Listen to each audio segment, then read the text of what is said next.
The leather-bound journal fell open in his hands, and Marshal Maddox Farrell felt the ground shift beneath his boots as surely as if the earth itself had cracked open. He had not meant to read it. He had been searching her room for evidence, for any trace of where Beatrice Flynn had gone after the outlaws dragged her from the mercantile 2 hours ago. He had been frantic, methodical, desperate in the way that only a man who refuses to admit his own desperation can be. He had torn through the wardrobe, checked beneath the floorboards, knocked his knuckles against the walls listening for hollow spaces.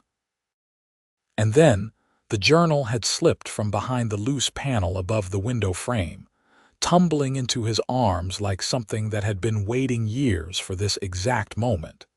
He should have set it down. He knew that, with the same bone-deep certainty, he knew how to read tracks in mud or how to tell the difference between a man running towards something and a man running away from it. He should have set it down and gone on searching. He did not set it down. The first entry that caught his eye was dated 3 years back, autumn of 1879, written in her careful, slanted hand. He rode in from the east this morning, dusty and quiet, and he tied his horse like a man who has learned not to trust anything to stay where he left it. I watched him from the window of the store, and I thought, here is a man who has carried something heavy for a very long time. I did not know his name yet. I only knew that when he looked up and his eyes found the street, they found it the way a soldier finds a battlefield, always measuring, always calculating what it would cost. And I thought, I would very much like to know what it would take to make a man like that put something down. Maddox Farrell stood in the middle of Beatrice Flynn's bedroom in the town of Harlow Creek, New Mexico Territory, in the late October afternoon of 1882. And he felt something inside him split open like old wood in dry heat. She had loved him before he had ever learned her last name. And she was gone. She was somewhere out in the desert with 3 armed men who wanted to use her as a bargaining piece against him. And he was standing here reading about how she had watched him tie his horse 3 years ago. And every second he spent holding this journal was a second he was not riding after her. He closed the journal. He pressed it flat against his chest for exactly 1 breath. Then he tucked it inside his coat, against his heart, and he walked out of the room with his jaw set, and his eyes burning, and his stride carrying every ounce of the man she had believed him to be long before he had ever given her a single reason to believe it. He was going to bring her home. And when he did, they were going to have the most terrifying, most honest conversation of his entire life. 3 years earlier, in the late summer of 1879, the town of Harlow Creek had been a raw, scraping sort of place that had not yet decided whether it wanted to survive or simply bake itself into the hard pan and die quietly. It sat at the junction of 2 old wagon trails in the southern reaches of New Mexico Territory, close enough to the Rio Grande that water was not the problem, but far enough from any railroad that everything else was. The buildings were mostly wood with false fronts to make them look taller and more substantial than they were, which was exactly the kind of vanity that Maddox Farrell had always found both foolish and deeply human. He had come to Harlow Creek in August of that year because the territorial governor had sent him there to replace a sheriff who had died under circumstances that the official report called ambiguous, and that everyone in the territory with any sense called murder. The town needed law. Maddox needed a purpose that was not the bottle of whiskey he had been working his way through since Abilene. It seemed like a reasonable trade. He was 31 years old. He had been a deputy marshal in Kansas, a Pinkerton man in Colorado, and briefly, in a period he did not discuss with anyone, a cattle hand in Texas during the years when the trail drives were still the only economy that mattered. He was tall, with dark hair that had gone silver at the temples earlier than it should have, and a face that people described as serious in polite company and hard in company that was less polite. He did not smile easily. He did not speak unless he had something to say. He had been told, by women who had attempted to know him and by men who had worked beside him, that he was the loneliest person they had ever met. He had never disputed this. What he had not expected about Harlow Creek was the woman who ran the general store. Beatrice Flynn was 24 years old when Maddox rode in for the first time, and she was standing behind the counter of Flynn's Mercantile, arguing with a cattle rancher twice her size about the price of salt. She was not winning the argument through volume or through intimidation. She was winning it the way water wins against stone, steadily, patiently, with the absolute certainty of someone who knows that time is on their side. By the time Maddox had tied his horse at the post and walked through the door, the rancher was counting out coins with the expression of a man who cannot quite explain how he ended up here. She had dark auburn hair that she kept pinned up in the manner of the time, though strands of it were always coming loose around her face in the heat. Her eyes were a shade of green that Maddox had spent a considerable amount of time later in his life trying to describe accurately and failing, settling finally on the color of sage after rain, which he had never said out loud to anyone and which still embarrassed him when he thought about it. She was of medium height and had the kind of steady, efficient movements of someone who has run a business alone and learned that every motion needs to count. She looked at him when he came in, the way anyone looks at a stranger, assessing and curious, and then she looked back at the rancher and finished her transaction. Maddox bought coffee and a new set of bootlaces and exchanged approximately 9 words with her, because that was what was required to complete the transaction, and he did not add words where they were not required. He found out her name from the sign over the door. He filed it away with the same neutral efficiency he filed away everything else about Harlow Creek that first day. He did not think much about her. At least, that was what he told himself. He was, in this reasoning, lying to himself with the expertise of a man who has had extensive practice. Beatrice Flynn, for her part, treated him exactly the way she treated everyone who came into her store, which was to say with warmth and efficiency, and a dry humor that surfaced occasionally in her eyes before it reached her voice. She asked after his work. She made sure he knew when she got in new supplies he might want. She never pushed and never pried and never made him feel like she was waiting for him to be something other than what he was. What he did not know, what he could not have known, was that she went home in the evenings and wrote about him in a journal. The journal had started before him. Beatrice Flynn had been keeping a record of her days since she was 17 years old, since her mother had died and her father had handed her the keys to the Mercantile and the responsibility for her own life with the same exhausted gesture, as though both were burdens he was relieved to set down. She wrote because it was the one place where she did not have to be measured or competent or unfailingly fair in her dealings with difficult people. She wrote because her thoughts were large and the town of Harlow Creek was small, and there was nowhere else to put them. She had written about other men before Maddox Farrell. She was honest enough in her journals to admit this, and honest enough in her personal history to know that none of them had made her feel anything that resembled what she felt when the quiet sheriff came through her door. There had been James Calloway, the surveyor who had passed through in 1877 and been charming in a way she had found exhausting after 3 days. There had been Henry Dodd, the banker's son from Santa Fe who had courted her with enormous correctness and zero feeling for the better part of a winter. She had written about both of them with a kind of fond dismissal, understanding that they were not what she was looking for without being quite able to articulate what that was. And then, Maddox had tied his horse outside her store and walked in with dust on his coat and that careful, measuring quality in his eyes, and something in Beatrice Flynn had said, very quietly, "Oh." She had written about it 3 days later, after the initial shock of the feeling had settled enough for her to put words to it. "There is a quality in certain people," she had written, "that I can only describe as depth of still water. You do not know how deep until you put something in it. He has this quality. He carries it in the way he holds himself, in the silence he keeps that is not the silence of a man with nothing to say but the silence of a man who has learned that most things do not deserve words. I find myself wanting to be worth his words.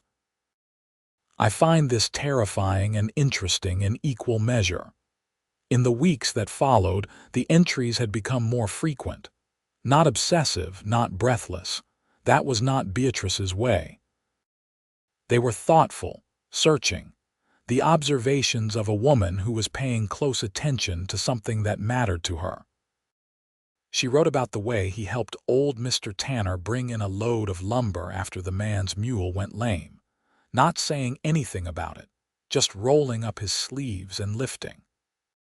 She wrote about the morning she had seen him sitting alone at the table outside the jail before the town was awake, holding a cup of coffee in both hands and watching the mountains in the east go from gray to gold, and how she had stood in the doorway of her store across the street and watched him watch the mountains and thought, "I would like to know what he is thinking."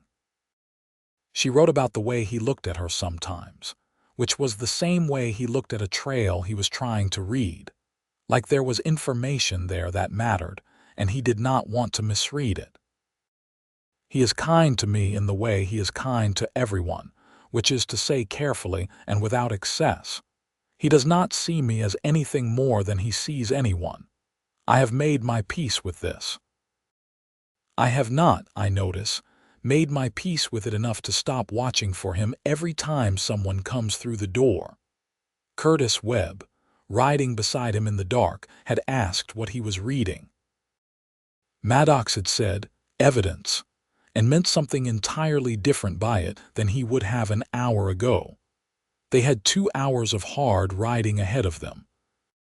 Maddox used the time the way he used most things, strategically, fitting together what he knew about the men who had taken Beatrice with what he knew about the terrain, calculating distances, thinking about water and cover, and the places a man with hostages would feel safe.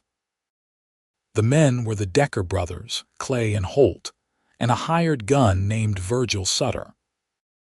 The Deckers had a grudge against Maddox that dated back 18 months to the arrest of their youngest brother, who was currently sitting in the territorial prison in Santa Fe for 2 armed robberies and a charge of assault. They had been building to this for a while. Maddox should have seen it coming sooner. He was angry at himself for the lapse in the cold, controlled way he was angry at himself about most things. But underneath the strategy and the self-recrimination, something else was happening to Maddox Farrell. Something that had been building for 3 years and had finally, violently, found its name. He had read 14 pages of Beatrice Flynn's journal in the 15 minutes before he had forced himself to put it away and go do his job. In those 14 pages, he had encountered a version of himself that he had never imagined anyone could see. She had written about his dark past with the gentle precision of someone who does not need to know the details to understand the shape of a wound. She had written about the hidden motive she sensed beneath his quiet, not anything sinister, but the motive of a man trying to become someone worthy of the life he was living. She had written about how he carried himself like a man who had survived things he was not sure he deserved to survive. She had written, once, in what he could tell had been a moment of unusual vulnerability, "I think if I told him, he would not know what to do with it. He would be careful and kind, and the kindness would be worse than nothing because it would be the kindness of a man who does not feel the same thing and knows it. So, I do not tell him. I keep showing up, and I keep being useful, and I keep being whatever version of myself seems most practical to him, and I keep this journal. And I do not say the word love because if I say it, I will not be able to unsay it. And I have learned that unsaying things is one of the most painful skills a person can develop. Maddox had read that by the light of a kerosene lamp in her empty bedroom, and he had felt something crack open in the center of his chest, something that had been sealed shut for longer than he wanted to think about. The thing about Maddox Farrell was that he had not spent the last 3 years being oblivious to Beatrice Flynn.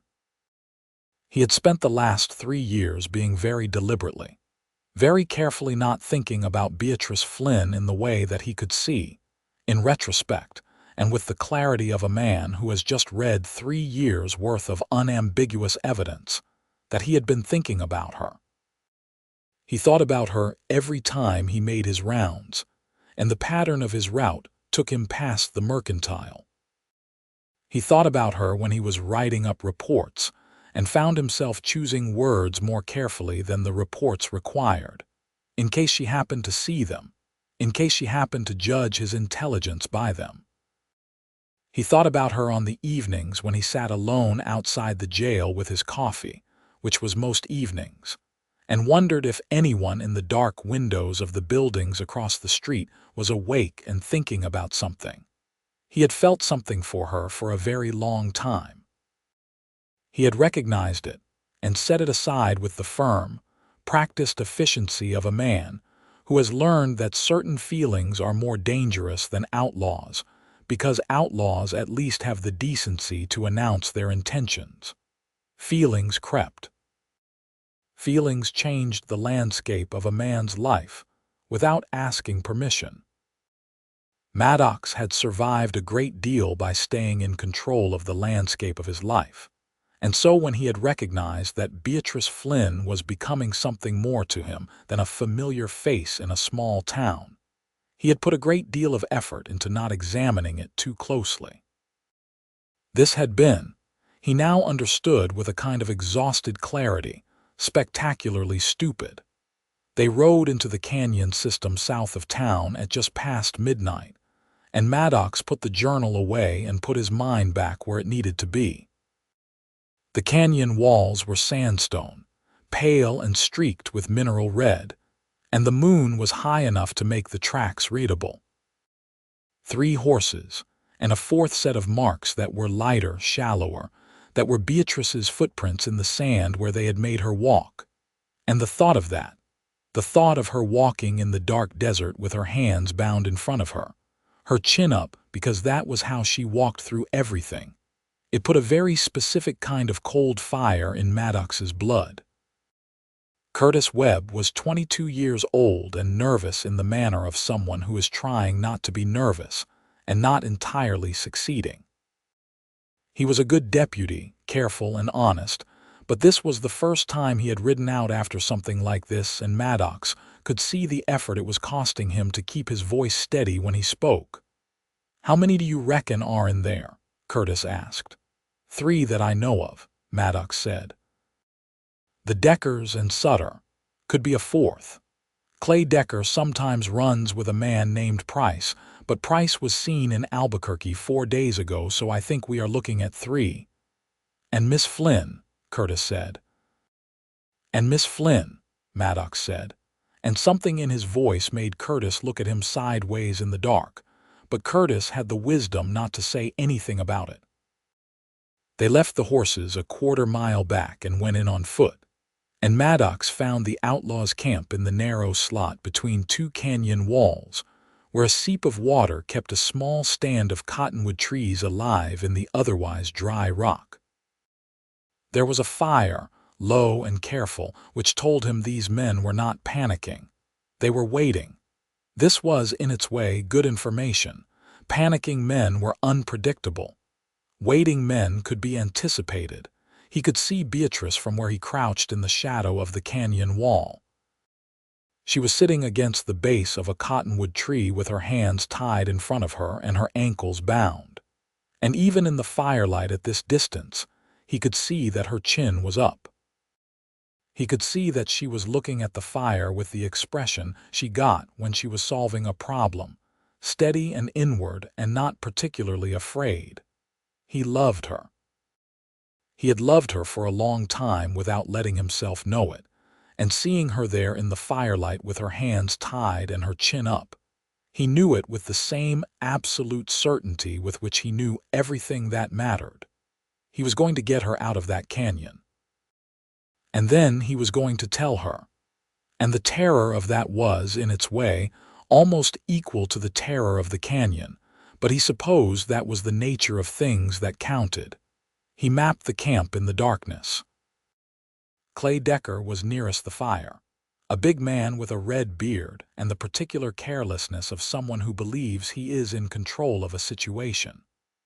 Holt Decker was against the far canyon wall, standing watch but not watching particularly carefully, which was another piece of useful information. Virgil Sutter was the one Maddox was most concerned about. Sutter was a professional, and he would be positioned correctly, and he would not be complacent. Maddox found Sutter after about 2 minutes of careful scanning, positioned in a natural shallow overhang above and to the left of the fire, where he had a sight line on both the approach and the camp. This was exactly where Maddox would have put himself, and he had a moment of professional acknowledgement for the man's competence before he got back to the business of dismantling the situation. He moved back to Curtis and outlined what he had seen, keeping his voice so quiet it was barely breath. "I need you to work your way around the right side," he said. "There is a split in the canyon wall about 40 yards east that will give you a position on Holt Decker. Do not fire unless I fire first or unless they put a gun to her. I am going to deal with Sutter first and then come in on Clay from the north side. When Clay is down, you step in on Holt. Make a lot of noise when you do. He is going to fold without much encouragement." "What about getting her clear?" Curtis asked. "That is on me," Maddox said. Curtis looked at him for a moment. "Yes, sir," he said, and went.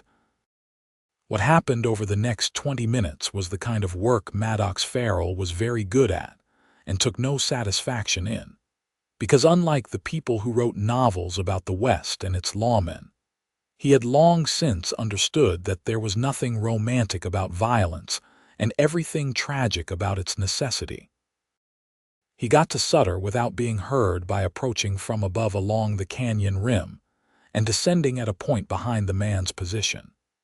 He disarmed Sutter in a brief, sharp exchange that left Sutter unconscious and would leave Maddox with a bruised rib for the next 2 weeks. He came down into the camp from the north side with Sutter's rifle in his hands and his own Colt drawn, and he gave Clay Decker precisely one opportunity to make a peaceful decision. Clay Decker was not a man given to peaceful decisions. What followed was louder and more confused than Maddox preferred. And when it was over, Clay Decker was disarmed and on the ground with a wounded shoulder, and Holt Decker had indeed folded at the sound of Curtis Webb stepping into the firelight with a great deal of noise and a Winchester leveled at his chest. Maddox was at Beatrice's side before the echoes of the last shout had finished bouncing off the canyon walls. He cut the ropes at her wrists with the knife from his belt, and then the ropes at her ankles, and she stood up on her own power because of course she did, and she looked at him with those green eyes in the firelight. "You took your time," she said. "I was reading," he said, which was not what he had planned to say, and from the expression on her face not what she had expected to hear. "Reading," she repeated. "I will explain," he said. "Are you hurt?" She flexed her wrists where the rope had left red marks and shook her head.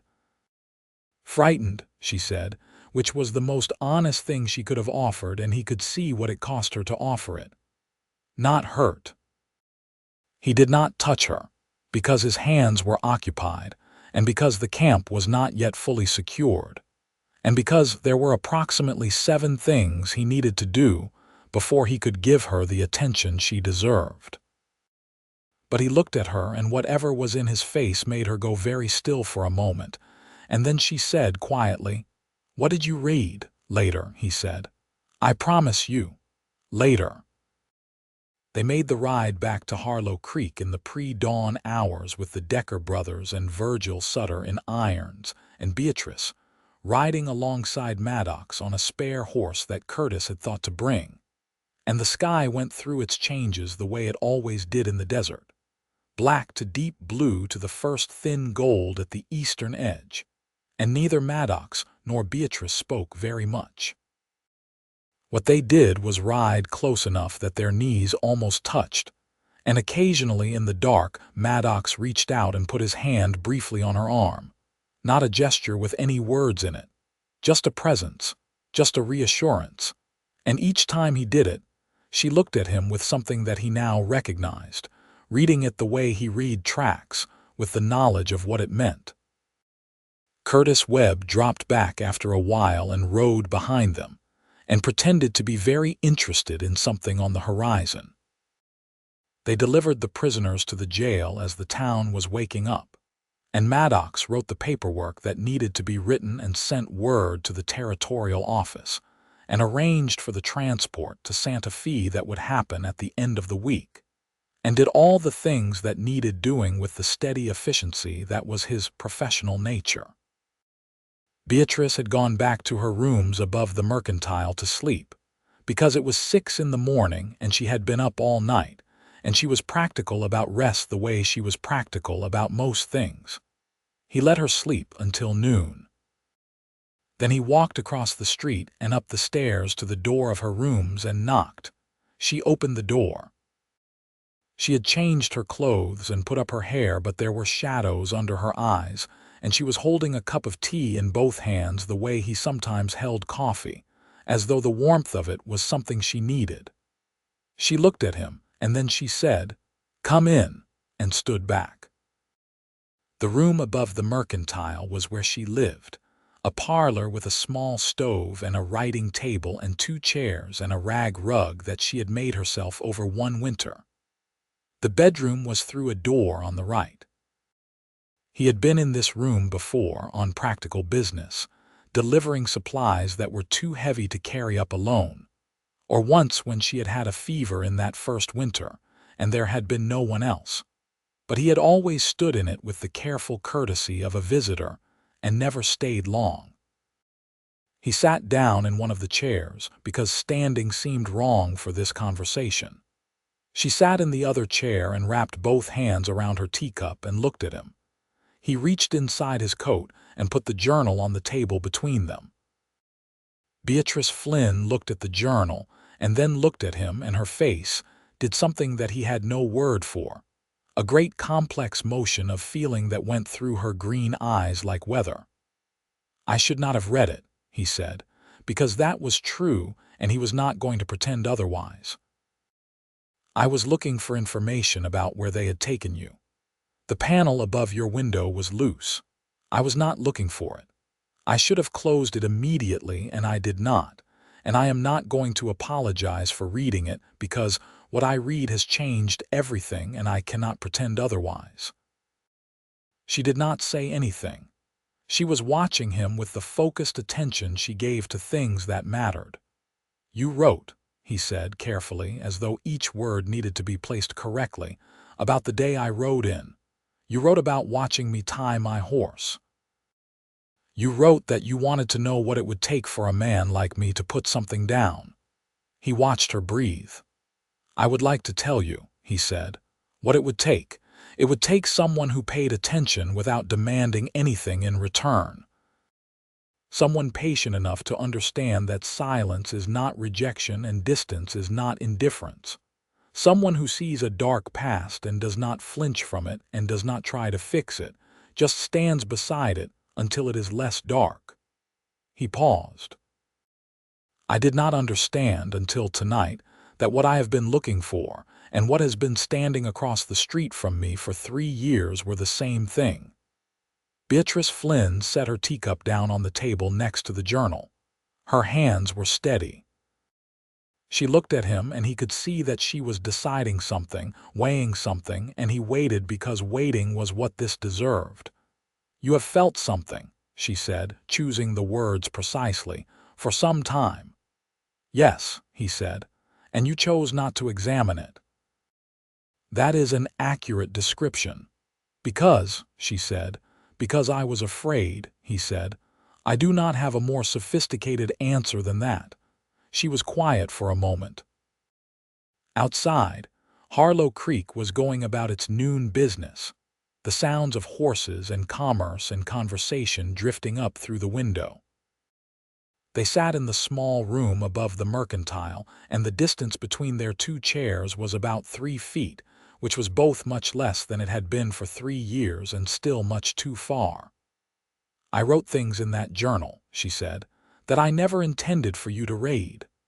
"I know," he said. "Things that I convinced myself I had made peace with not feeling." "I know," he said again. "And now you have read them," she said, "and you are here." "And now I have read them," he said, "and I am here." She looked at him for a long moment, and the look on her face was not joy yet. It was something more careful than joy, the look of someone who has wanted something for a very long time and is not yet willing to trust that they are allowed to have it. "Maddox," she said, and it was the first time she had used his given name. In 3 years, it had always been Sheriff Farrell, the careful formality of a woman maintaining a manageable distance. "What are you trying to tell me?" "That I love you," he said. "That I have loved you, I think, for most of the 3 years I have been in Harlow Creek. That I was too much of a coward to let myself know it, and you were brave enough to know it and to carry it alone, and I am ashamed of that and I am grateful for that, and I would very much like, with your permission, to sit closer." There was a silence that was not empty. It was the kind of silence that holds something enormous, the moment before the landscape changes for good. Beatrice Flynn said, "Yes," and he moved his chair. They sat close in the small room above the mercantile and talked for 3 hours. This was, for both of them, extraordinary, because Maddox rarely talked and Beatrice talked to everyone but never about this. And what they said in those 3 hours covered the territory of their 3 years of unspoken history, with the careful detail of two people who have waited too long, and are now unwilling to leave anything out. He told her about Abilene, which was the part of his history he had never told anyone. There had been a woman there before Harlow Creek, and he had let her down in the way that a man who is still trying to become himself always lets people down, not with cruelty but with absence, with the particular cowardice of retreating into his own silence when she needed him present. She had left and he had not blamed her, and he had decided, quietly and without drama, that he was not a man suited to the closeness that other people seemed to manage with more ease. He had carried this decision into Harlow Creek like luggage, and he had been so certain of it that he had not noticed when Beatrice Flynn had quietly begun to dismantle its foundations, one careful conversation at a time. She told him about her father, who had handed her the mercantile at 17 and gone to drink himself to death in Las Cruces, which he had accomplished with grim efficiency by the time she was 19. She told him that she had learned very young how to be sufficient to herself, and that this sufficiency, which everyone in Harlow Creek admired, was also a kind of trap, because it meant that no one ever thought to ask if she needed anything. She had written about him in the journal because it was the only place she could be less than sufficient, the only place she could want something she did not know how to want in daylight. "You were not wrong about what you wrote," Maddox said. "That I would not have known what to do with it. 2 years ago, I would not have. I am still not entirely certain I know now, but I am willing to learn." She looked at him with something that had shifted from caution to warmth, the gradual movement of the desert day from cool to heat.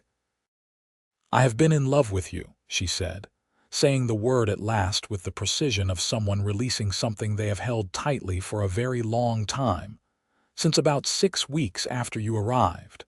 "And I want to say, for the record, that it has been deeply inconvenient."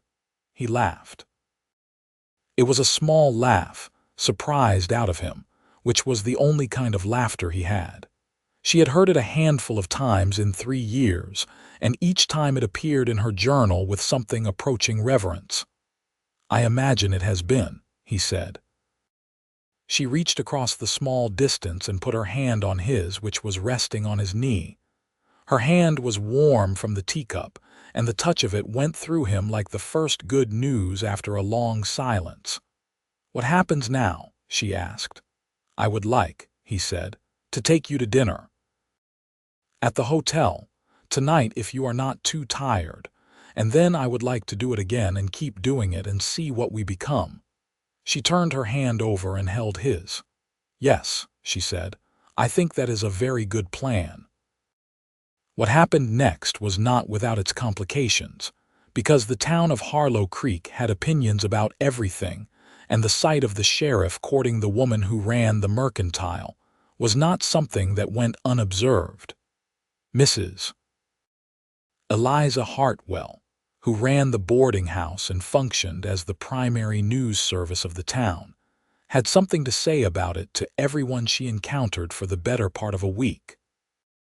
The opinion was generally favorable, tinged with the particular community satisfaction of watching two people who have clearly belonged together finally arrive at the same understanding. What the town did not know, because neither Beatrice nor Maddox were people who made private things public, was how different things were now that the hidden motive of 3 years had been spoken aloud. Maddox walked into the mercantile in the mornings and looked at her, and she looked back at him, and the looking was entirely different from what it had been. It was no longer the careful look of concealment but the open look of two people who know they are seen. He was not naturally demonstrative. This was something they navigated with a care that was itself a kind of tenderness. He was not a man for grand gestures or flowery declarations. What he was present in a way he had never been present with anyone before. The walls he had kept up with the diligence of a man who has learned that openness is risk had come down not all at once but steadily. In the way that she had apparently understood from the beginning, was the only way they could come down.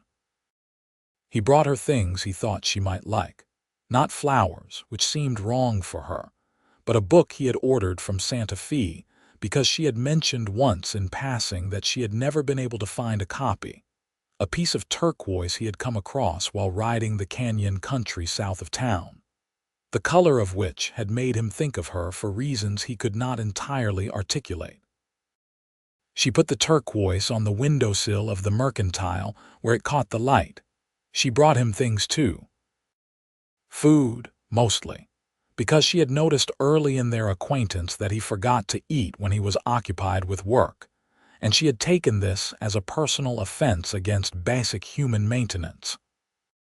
She would come across the street with something wrapped in cloth, set it on his desk without comment, and go back, and he would eat it and be grateful for it with a depth of feeling that was entirely disproportionate to the gesture, and that he understood perfectly. Autumn deepened, and the desert went through its changes, the heat releasing its hold gradually, the cottonwoods along the creek going yellow and gold, the nights getting cold with the particular desert cold that comes on sudden and complete. They walked in the evenings, which was itself a statement in a small town, a public declaration of something, and Maddox held her arm in the old-fashioned manner and was surprised to find that he liked it, the solid presence of her beside him, the warmth she kept even in the cooling air. He kissed her for the first time on the 14th of November, 1882, on the porch of the mercantile in the early evening with the first stars coming out over the mountains. He had been working up to it for 2 weeks, and he was aware that he had been taking an unreasonable amount of time about it, and that she was aware of this too, because she had the patience of a woman who has waited 3 years, and the humor of a woman who finds this patience both principled and slightly absurd. He was saying something, he could not later remember what, and she was looking at him with those green eyes in the evening light, and he simply stopped talking and kissed her. And the feeling of it was the feeling of a man who has been carrying something heavy for a very long time and has finally found the place where he is allowed to set it down. She put her hand against his chest, over the place where he had carried her journal that night in the canyon, and kissed him back with 3 years of accumulated feeling that was in no way diminished by having been written in a private book and never spoken. When they broke apart, she said, very quietly, "Well, about time." He agreed that it was. Winter came to Harlow Creek and the town pulled in around itself the way small towns do in cold weather, the social life condensing into the hotel dining room and the general store and the church on Sundays. Maddox and Beatrice had settled into the particular rhythm of two people who have found each other, and are still, every day, slightly astonished by this fact. He came to dinner at her table on Sunday evenings, which she cooked with the same efficient competence she brought to everything, and they talked for hours over the table, and she read to him sometimes from whatever book was current, because she loved to read aloud and he loved to listen, though he had never known this about himself until he experienced it. He told her things gradually, in the way that a man who has been sealed shut for a long time opens. He told her about the years in Kansas, the violence he had seen that had made him first certain he needed to be in this work, and later uncertain whether the work was something a good man could do and remain good. He told her about a younger brother who had died of fever in Texas when they were both boys, which was a grief he had never spoken to anyone, and which sat in him like a stone. She listened to all of it with the quality she had that he had first seen in her eyes and spent years failing to name, which was the quality of someone who is entirely present, entirely with you, not waiting for their turn to speak. She was, he thought, probably the best person he had ever known. He found this both humbling and, increasingly, something that felt like home. In January of 1883, Maddox Farrell asked Beatrice Flynn to marry him. He did it in the morning before the town was up, standing in the mercantile with snow on his coat and a ring that had been his mother's in his coat pocket, a simple gold band that she had worn from her wedding day to her death, and that he had carried with him through Kansas and Colorado and Texas without entirely knowing why, understanding now that it had been waiting. He was not eloquent about it. He was not eloquent about most things. He said, standing in the cold mercantile with the first gray light coming through the window, "I have been thinking about the future. I have not thought about the future in a long time because it seemed like a thing that was going to happen to someone else. I would like it to happen to both of us, together." She looked at him for a long moment, and he could see her eyes getting bright, and she was not a woman who cried easily, which made the brightness in her eyes feel like something significant. "Yes," she said, the way she had said it before, the word carrying everything. He put his mother's ring on her finger. They were married in March of 1883, on a Saturday, in the small church at the north end of Harlow Creek, with half the town in attendance and Curtis Webb standing up as Maddox's witness with an expression of enormous relief, as though he had been waiting for this to happen and was glad that the waiting was over. The ceremony was simple. What was not simple was the feeling in the room, which anyone present would later describe as the particular feeling of watching two people who have been moving toward each other for a long time finally arrive.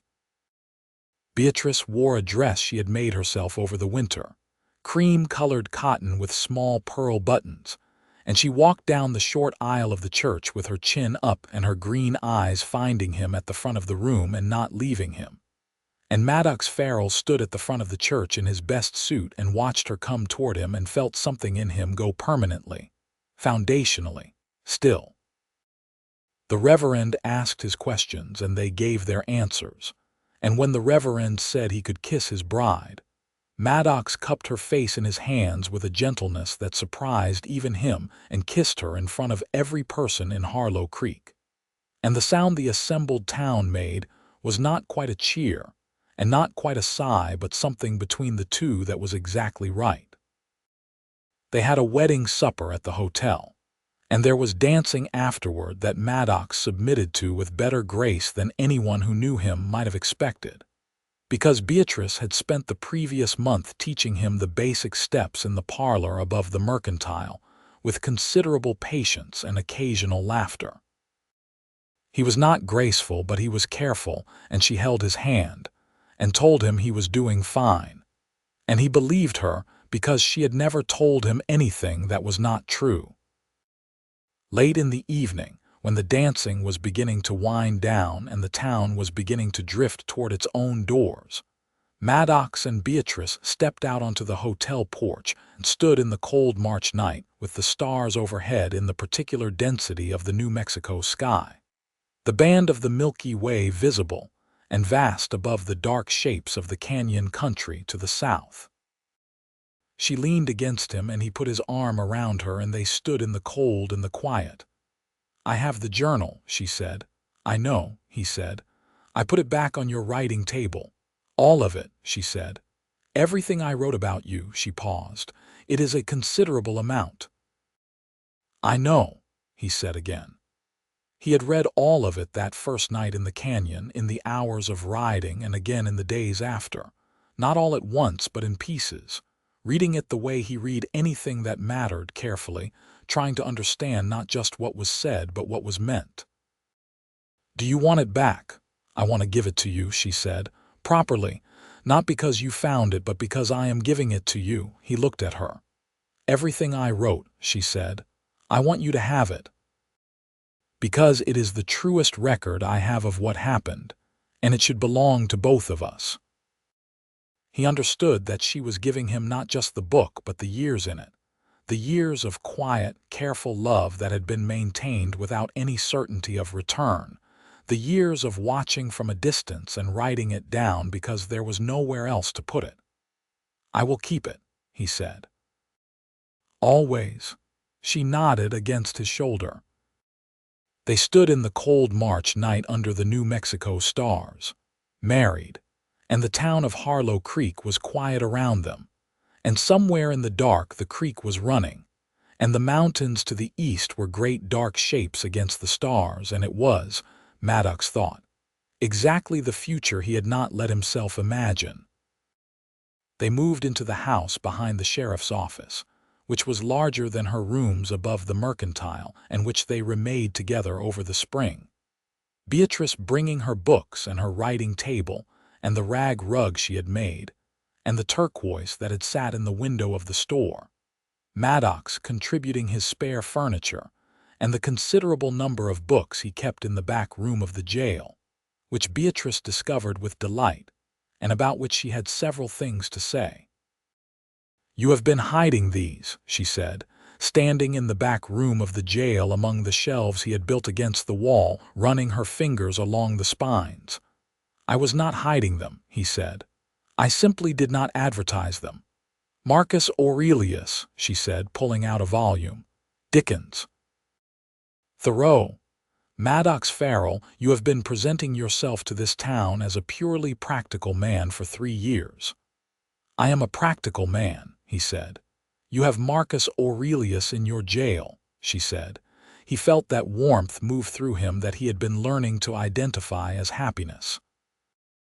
"Will you bring it to the house?" he said. She brought all of it.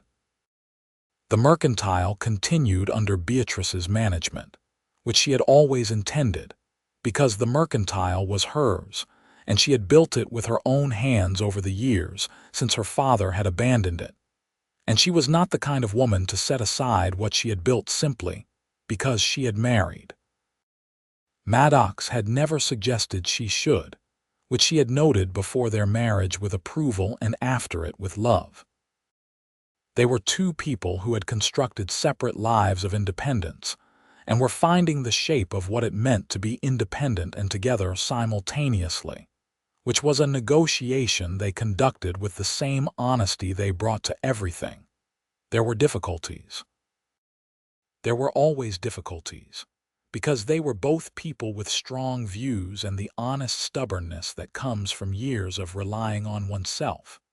And there were evenings where a disagreement over something that mattered got louder than either of them liked before they found their way through it. Maddox had a habit of going quiet when he was angry that Beatrice found considerably more difficult to navigate than direct argument. Because with him, there was no argument to respond to, just the controlled silence that had served him professionally for years, and was not, she told him with considerable directness, serving them well personally. He heard her.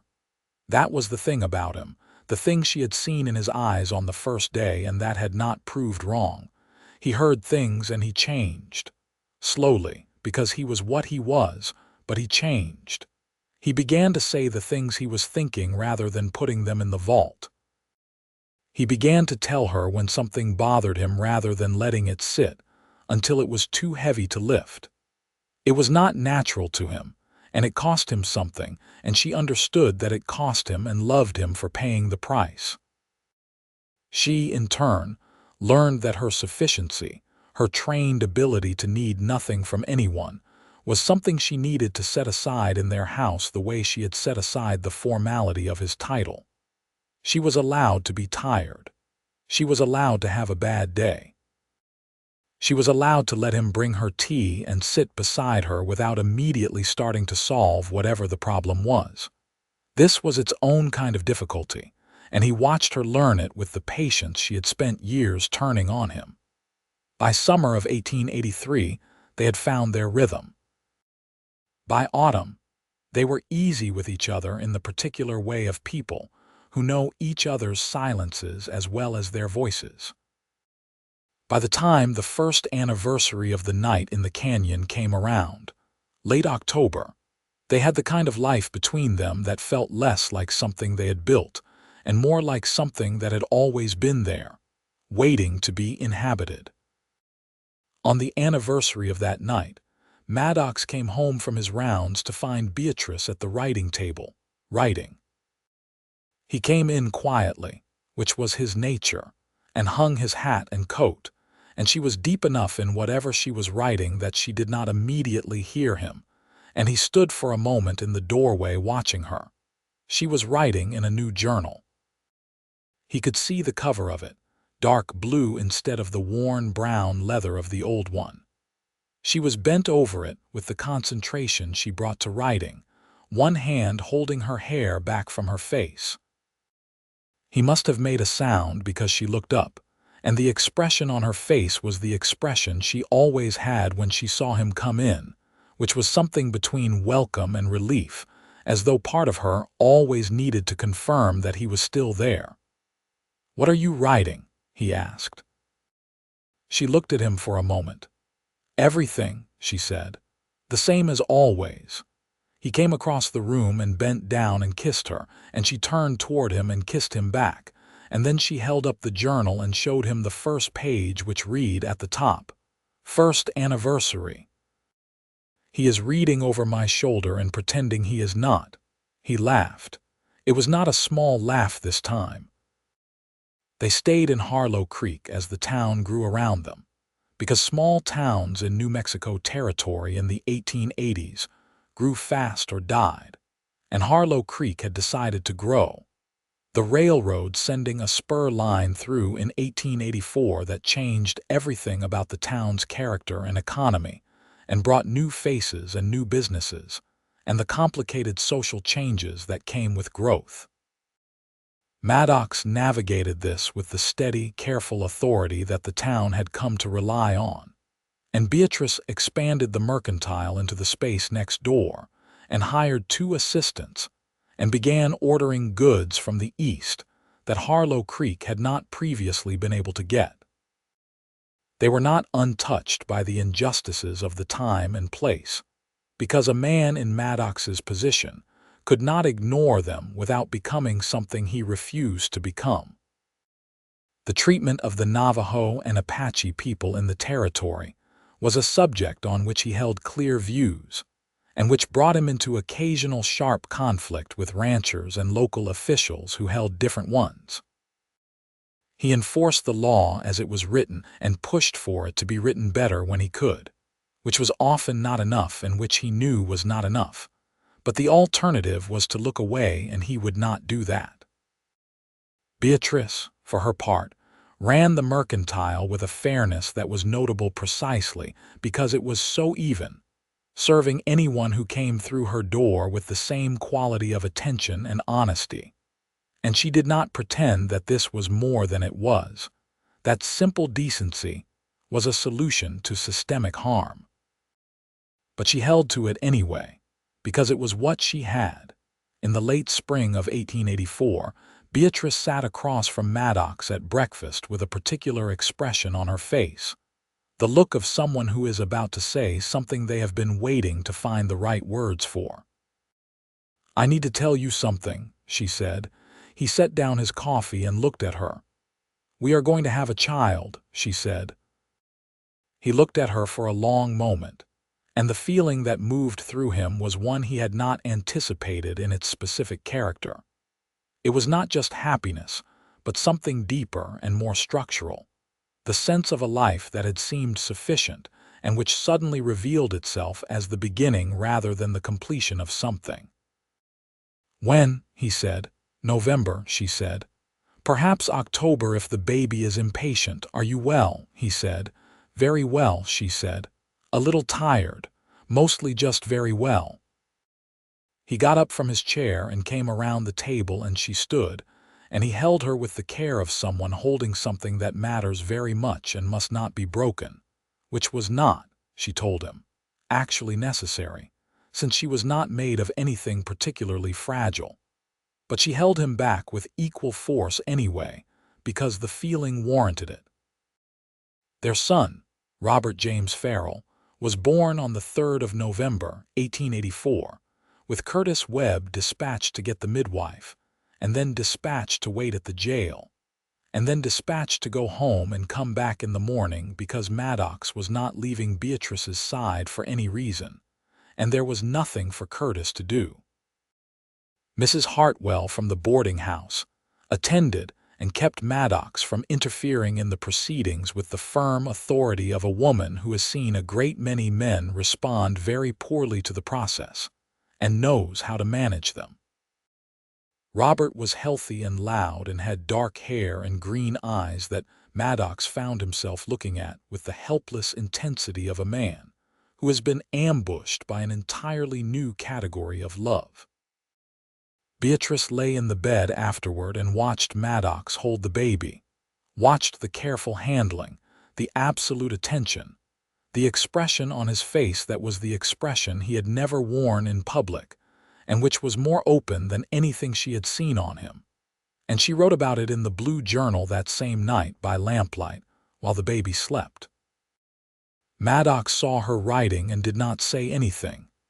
He sat on the edge of the bed and put his hand on her ankle through the blanket, just to be touching her, and watched her write, and let the night be what it was. Robert grew into a lively, serious-eyed boy who had his father's quality of watching things carefully and his mother's quality of finding the unexpected angle in any situation. And Harlow Creek watched him grow with the particular fondness a town has for the children of people it likes. He learned to walk between the mercantile and the sheriff's office with the proprietary ease of a child who believes, correctly, that both buildings belong to him.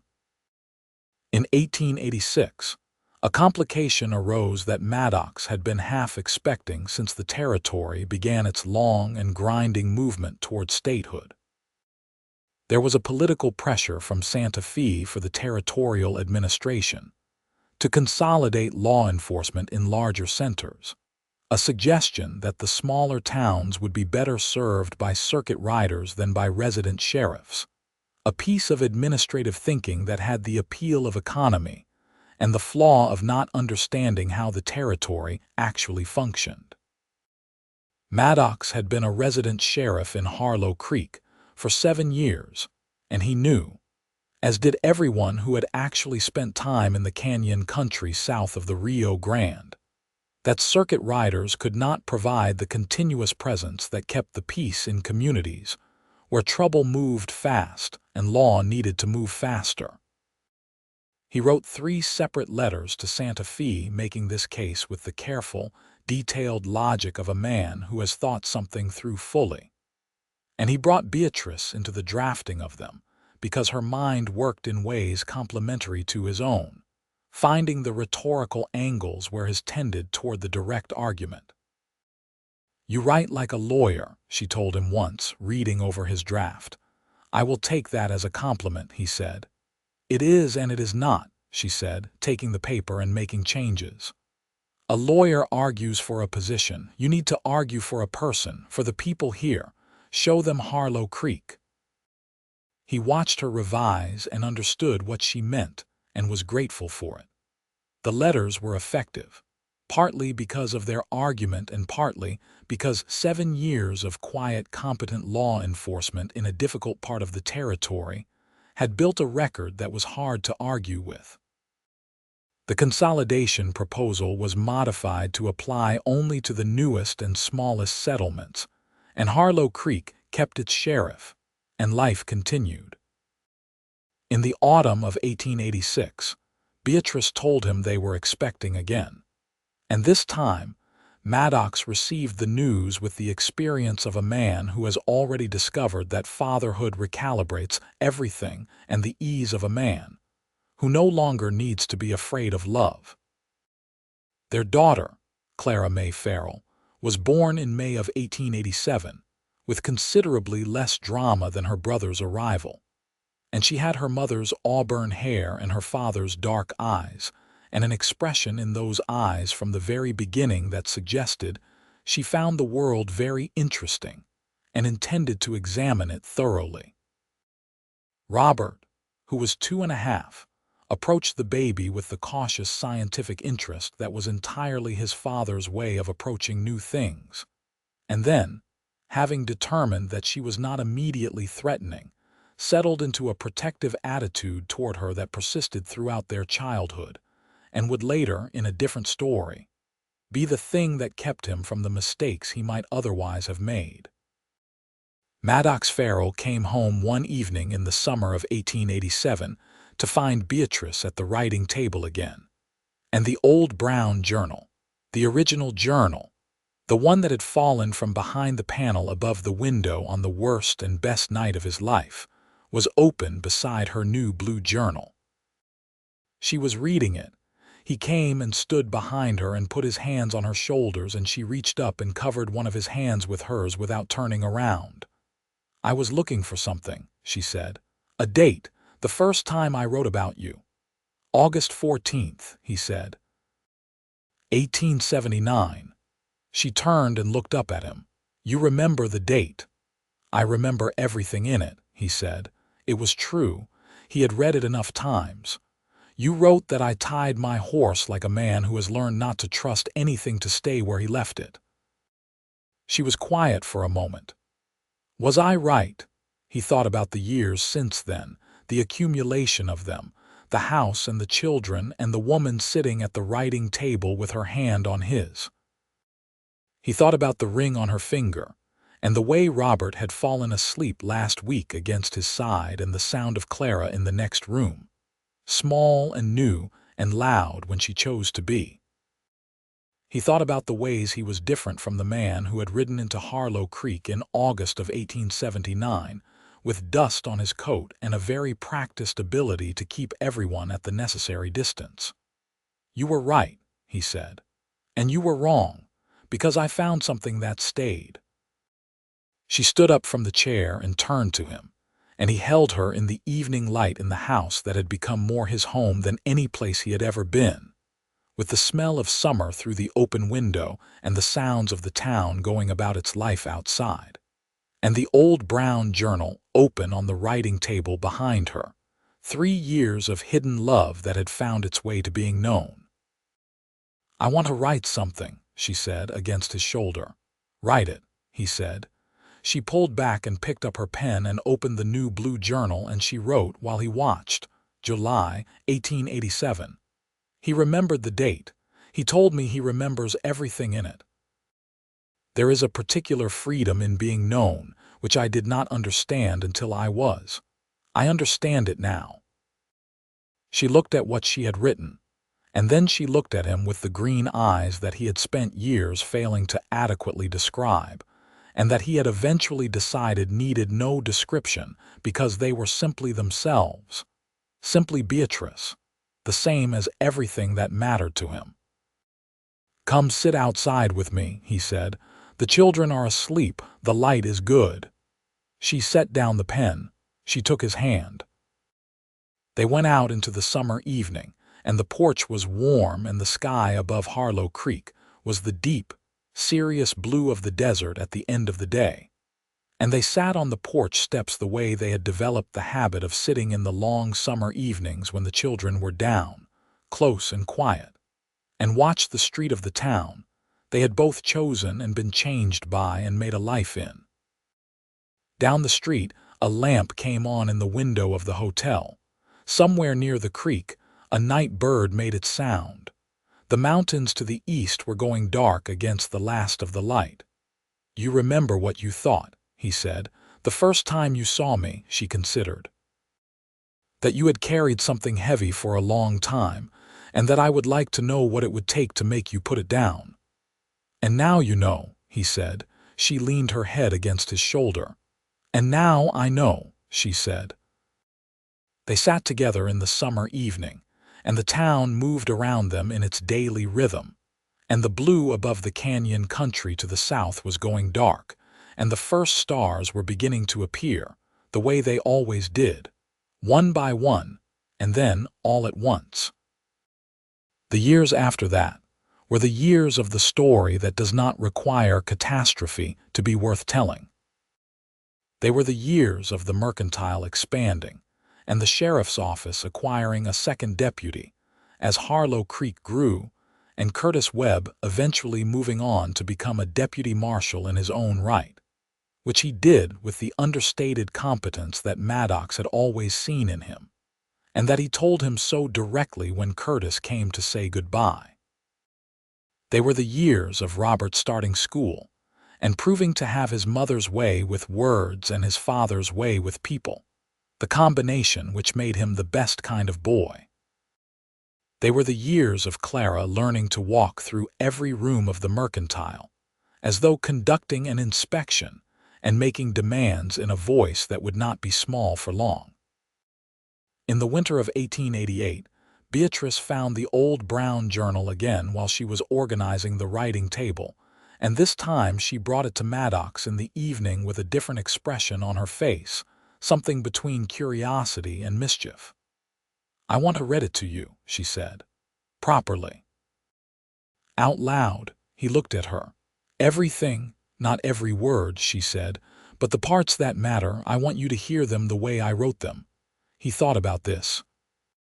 He thought about what it would be to hear her voice reading the words she had kept secret for years. The words that had described him from the outside at a time when he had been doing everything possible to remain opaque. He thought about the particular intimacy of that, which was different from anything else. "Yes," he said. She read to him that evening in the firelight, with the children asleep in the other rooms and the winter quiet outside, her voice low and even, the voice she used when she read anything that mattered. She read him the first entry, the one about tying his horse. She read him the entry about the still water. She read him the entry from the second winter, the one that had most undone him when he had first read it in her empty bedroom, the one about the word love she had refused to write because she could not unwrite it. When she read that one, she paused and looked at him. He reached across and took her hand. "Keep reading," he said. She kept reading. She read until the fire got low and she was getting sleepy. And then she closed the journal and set it on the table between them, the same table where he had set it that first afternoon. And they sat in the firelight and the quiet, and the winter outside was cold and the house was warm. "Thank you," he said, meaning it in more directions than he could count. "Thank you for reading it," she said. "Even the way you did." "Especially the way I did," he said. "I think it had to be that way. I think I needed the canyon." She looked at him with a warmth that had deepened in 5 years of marriage to something that was less like the urgent, careful love she had carried alone and more like something settled and permanent. A love that had found its foundation and stopped needing to prove that it existed. "I think you probably did," she said. "You are somewhat difficult to reach by ordinary means." "I am aware," he said. "Fortunately," she said, "I am a patient woman." "The most patient woman I have ever known," he said, and meant it absolutely. She leaned across the table and kissed him in the firelight, and he kissed her back. And the old brown journal sat on the table between the two of them with its 3 years of hidden love that was hidden no longer, that had been spoken and received and lived with, and grown into something larger than either of them had imagined they were capable of. In the spring of 1889, New Mexico Territory was moving with increasing momentum toward statehood, which would not come for another 20 years, but which was already changing the character of the territory in ways that Maddox tracked with the attention he gave to any change that might affect the safety and order of the place he had made his home. He had been sheriff of Harlow Creek for a decade now, which was longer than he had stayed anywhere in his life, and the decade had changed him in ways that were still, sometimes, surprising to notice. He was 41 years old, and the silver in his hair had spread, and he had acquired, without intending to, the quality of a man who is known. Not famous, not particularly notable beyond the canyon country south of the Rio Grande, but known, in the way that a person is known when they have spent a decade being consistently themselves in a small place, when they have made enough of the small decisions correctly that people have come to understand what to expect from them. He was known as fair, as honest, as quiet, as the man who would help you carry lumber when your mule went lame and would not mention it afterward. Robert, who was 4 years old and beginning to understand things, asked him once why he was the sheriff. Maddox thought about this with the seriousness he gave to questions from his son that deserved seriousness. "Because someone needs to be," he said. "And I know how. Do you like it?" Robert asked. "Some days more than others," Maddox said, "but I like being here. I like this town." Robert thought about this. He had his mother's way of thinking things through before responding. "I like it too," he said, with the decisive simplicity of a 4-year-old who has made a significant determination. Beatrice, who had been listening from the kitchen doorway, caught Maddox's eye across the room, and the look that passed between them was the look of two people who are quietly, entirely happy. She went back into the kitchen. He heard her, a moment later, begin to hum, which was a thing she did when she was content, a low, tuneless sound that he had come to associate with the particular feeling of everything being right. He sat in the house that was his home in the town that had become his place, with the sound of his wife in the kitchen and his son at his side and his daughter making her usual determined progress across the floor of the parlor toward anything she had decided she needed, and the old brown journal on the shelf above the writing table where it had lived for the years since Beatrice had given it to him, the years of hidden love that had become the foundation of the life he was living. He thought about the afternoon in the canyon country south of town, when he had sat on his horse with the reins in one hand and the journal in the other, reading in the dark, and how the reading had changed everything and the everything had become these rooms, these people, this ordinary, extraordinary life. He had carried something heavy for a long time, and he had found, against all his prior understanding of himself, something that stayed. Outside the window, Harlow Creek went about its spring business, and the mountains to the east were snow-capped still against the blue sky, and the creek was running high with the melt, and the morning light was the kind of morning light that the desert does better than anywhere, clear and golden and without apology. Beatrice came through the kitchen doorway and handed him a cup of coffee, the way she had been handing him things for years, without comment, without requiring acknowledgement, simply the act of attention that was its own language. He took it and held it in both hands, the warmth of it, and looked at her. She looked back at him. The green eyes, the loose strand of auburn hair. The expression that was not the expression of a woman watching from a window anymore, but the expression of a woman who is standing in the room where she belongs, in the life she chose, beside the person she loves. "Good morning," she said. "Good morning," he said, and it was.